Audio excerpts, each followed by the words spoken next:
I think defensively we're in a real good spot. We're a lot further than we were last year. I think some areas that we still have to improve on are some of our blocking calls and execution of our system. But overall, I'd say that that's going to be a strength of our team this weekend. I'd say that where we're probably furthest behind where we really want to be, which we can't address all areas in those first 12 days or so, is probably in first ball, side out offense. I think that's going to be that will develop as the weekend goes along. One of the things that I've got a lot of faith in Emily Sweet. I think she's going to do a real good job in terms of running our offense and making good decisions and kind of working to get through rotation. So I think we'll be fine with that. You mentioned this weekend it's the first games for your team. Big tournament in Arkansas, University of Arkansas. Talk about some of the matches, potential matches that you guys will face this weekend. Yeah, well, we've got two major conference schools in Kansas and Arkansas. I believe Arkansas was picked third in the SEC, and Kansas is sixth in the Big 12. So it's going to be two physical teams that are, they're going to be bigger than us. They're going to be, higher than us, but it doesn't mean that we don't have an answer for that, but it's just going to be a different style of volleyball compared to what we're used to in our gym, at least for the preseason. We've got some answers for that. We've got, we're adding basically 3 freshmen that are 6 feet or taller, so that will help us to compete at that level, unlike last year when we didn't really have that option. Between Arkansas and Kansas is going to be a real good challenge. That they will push us to, they're going to be as good as or maybe better than anybody who's going to win the Southland Conference.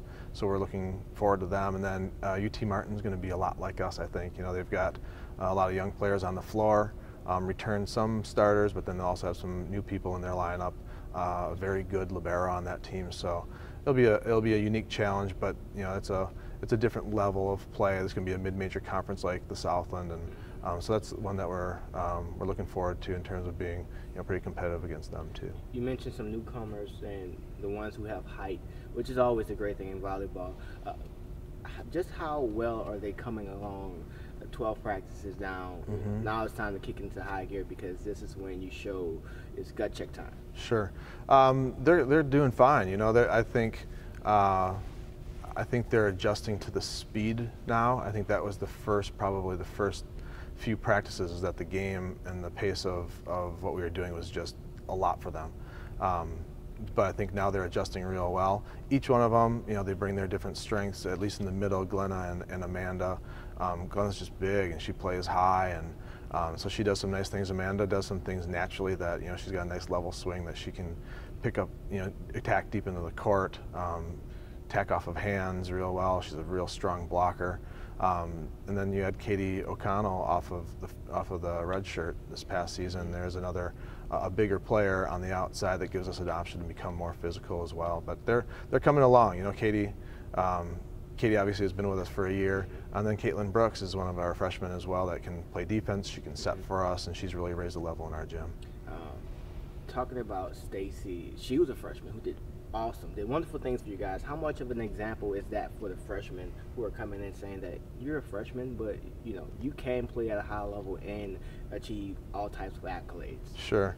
Yeah. I think the one thing about Stacy that I hope our players pick up on, and I think that they do, is that she's just really competitive. She always wants the ball, and that I think that when you have that kind of mindset, a lot of good things happen. When you get tentative and you get safe is usually when things don't go well. So that is probably the thing that should, if anything, from her demeanor and the accomplishments that she had last year, I think a lot of it had to do with that. It's just that she wasn't afraid of any of those situations and she just went after it. And I think if our younger players do that as well, I think they'll be in a good spot.